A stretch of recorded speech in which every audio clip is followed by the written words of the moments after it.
Okay, I'm Chris Avina. I'm here with Joe Mantegna, host of Gun Stories, star of screen, TV, producer.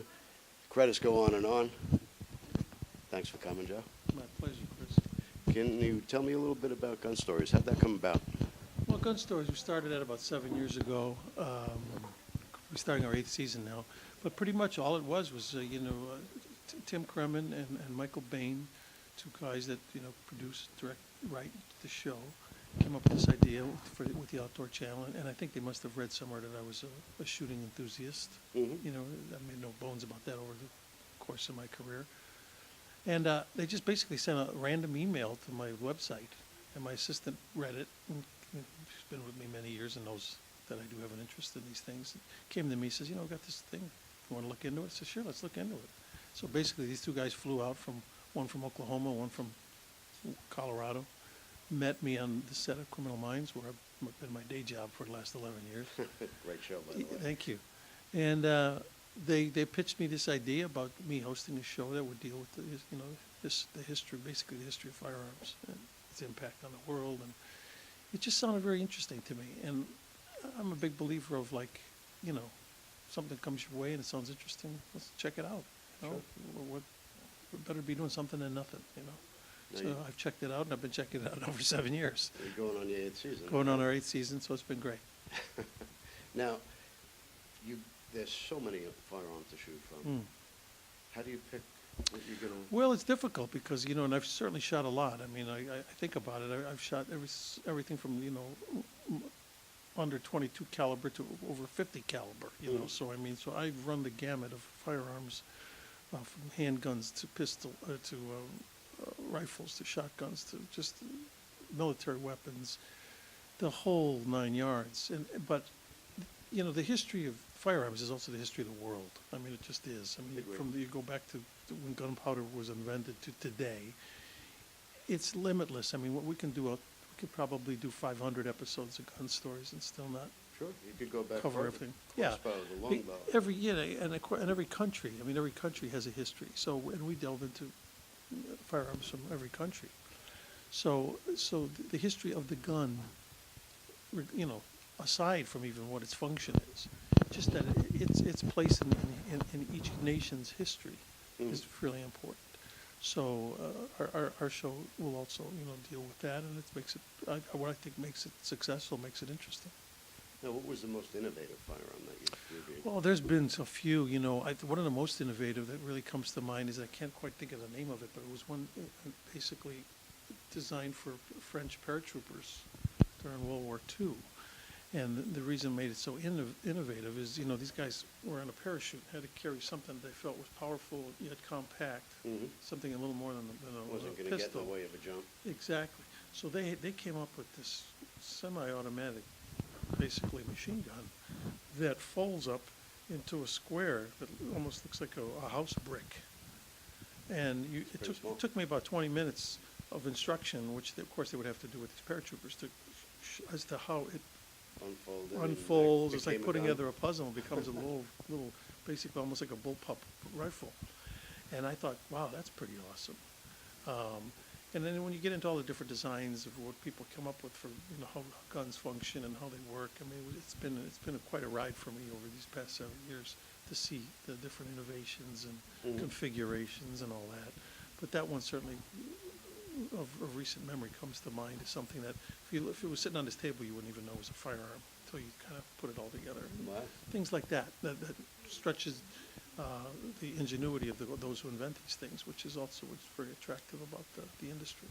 Well, what was the biggest game changer at weapons past and present that changed the way firearms were actually manufactured, how they fired, their accuracy, their distance? What was the biggest game changer?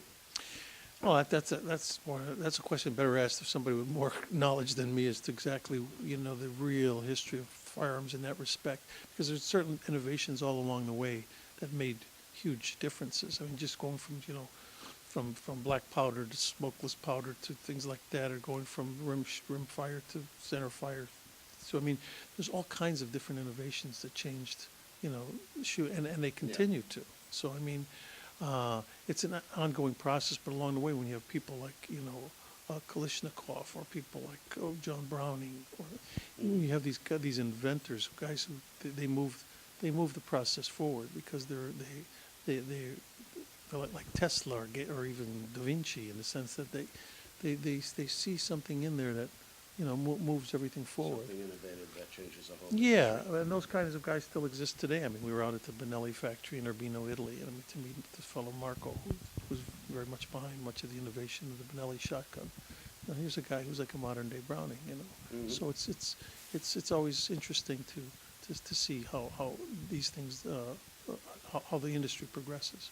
What was the most unusual firearm that you tested? Well, there's been a few. I mean, like I say, that French bullpup is right on the top five, I would say.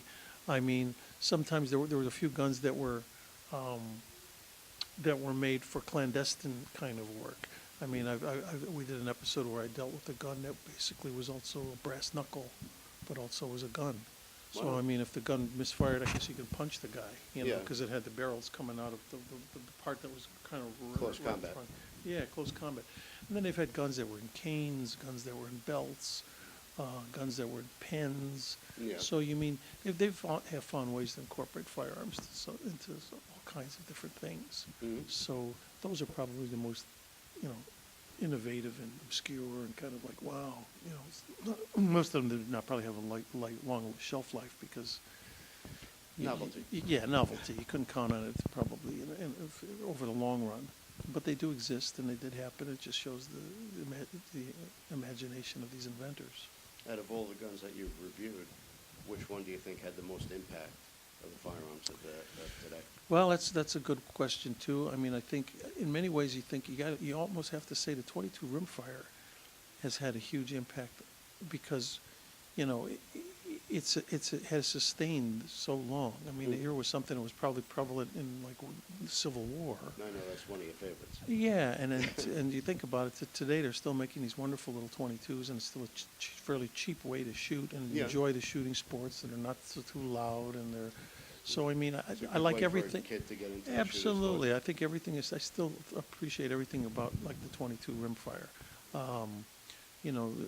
Browning's. The invention of the 1911 to me was important because that's my favorite kind of go-to kind of gun caliber and configuration. It's the one I've been carrying on Criminal Minds for the last 11 years. A version of that. That's the 1911. The 1911 configuration. So I mean, I think that's something that has held up through 2 world wars and beyond. And so there's a lot of things out there. And then you get into the rifles. I mean, stuff lever actions that were big in the cowboy days are still as popular today, if not more. And you still have these cowboy shoots that still incorporate stuff like 45 long absolutely. Colt and stuff like that. Yeah. And so the good stuff, the stuff that endures, does just that. It endures. So stuff that was popular 100 years ago, sometimes 200 years ago, there are still people out there shooting black powder and doing all of that too. Now, a lot of the parts that you've taken over the years, Bugsy, Joey Zaza, Fat Tony, a lot of them revolve around firearms. Yeah. Was that by design, or they just happened to come your way because people know your Well, interest? I think that's just the luck of the draw. But again, I think it again points to what I mentioned earlier, that guns are part of our history. So in Yeah. other words, it's almost difficult to tell a historical story without somehow incorporating the firearms of that time within them, at least if it's a dramatic story. Yeah. And if it has to do with either survival or combat or protection or targets, pastime, whatever the subject matter may be. I mean, there will always be firearms of that era that have a place in its history. So it's no different in my movie business. I've shot and I've been shot a lot with my characters that I've played over the last 40 plus years. But again, it's part of the history of the world and the history of firearms. What does the Second Amendment mean to you? Second Amendment is very important to me, and it's for reasons that I think, because I think there's a huge section of our populace that doesn't quite get it, that doesn't quite understand it. When I mean that they don't understand it, I'm not saying that that they just don't have the knowledge that I think they should have, is to understand the depth of it, and that it's not just an amendment that was put there like, we think everybody should have a gun, and then that's it.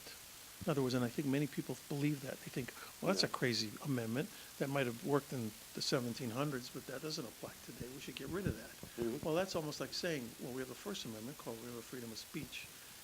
To be as cavalier about that Second Amendment, you have to be as cavalier about the first one. So where do you draw the line? So in other words, Without the second one, you don't have the first without the second one, you don't have the first one, and that's what I think people don't understand it. And I understand that it's been misused and abused in the sense that it only works if you have an educated, responsible, honest populace. Mhm. But that's just what the founding fathers hoped was going to happen. And we in this course in this nation, of course, every day hope will happen. Yeah. We hope that we're all like individuals, and that we all go our own way. We're a nation of immigrants in this country, but we all want to follow the same kind of rules, regulations, and stuff wherever it is.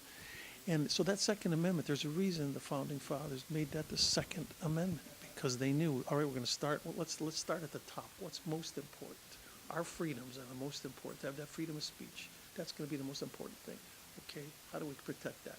We need that to have that thing. And that's got nothing to do with people who misuse that privilege, and people, gang guys who go get a gun and start, illegally and start shooting people. Buying it on the street. By doing that, that doesn't necessarily negate what the Second Amendment is. You don't say, that'd be like saying, oh, I see this guy jump the curb with that car and killed all these people with his car. We better think about banning cars. Yeah. You know what I mean? Mhm. It really is that same kind of a logic. I understand people get killed by firearms every day, and I understand people get killed, unfortunately, due to misuse of them and people using them, criminals using them and all that.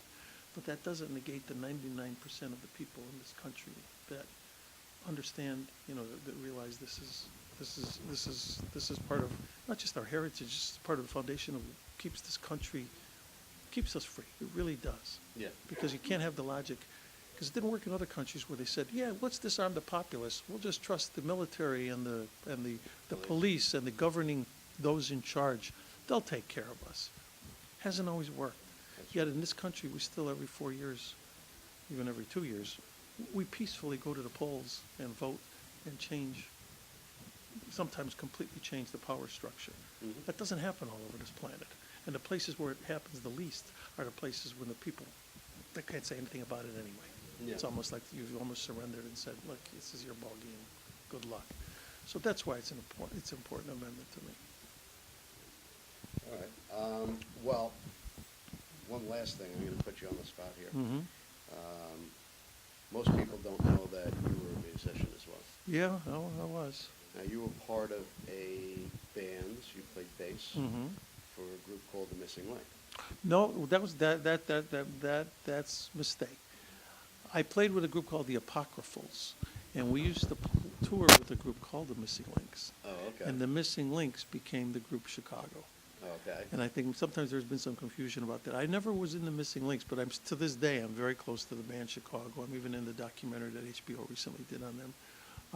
We became good friends at that time, which was probably 67, 68.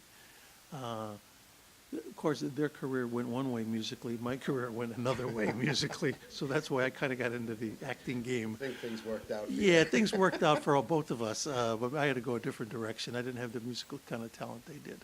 But the Missing Links, who did become Chicago, they are to this day are still very close friends of mine. They brought me up on stage at the Greek Theater in L.A. a few years ago and had me sing a song with them for old time's sake. That's great. So in essence, I've played with them, but I was never a member of the group. But that's okay. It's my day job is doing just fine. Yeah, I think so. All right. Well, I appreciate your My time. pleasure. Thank you. Thanks again.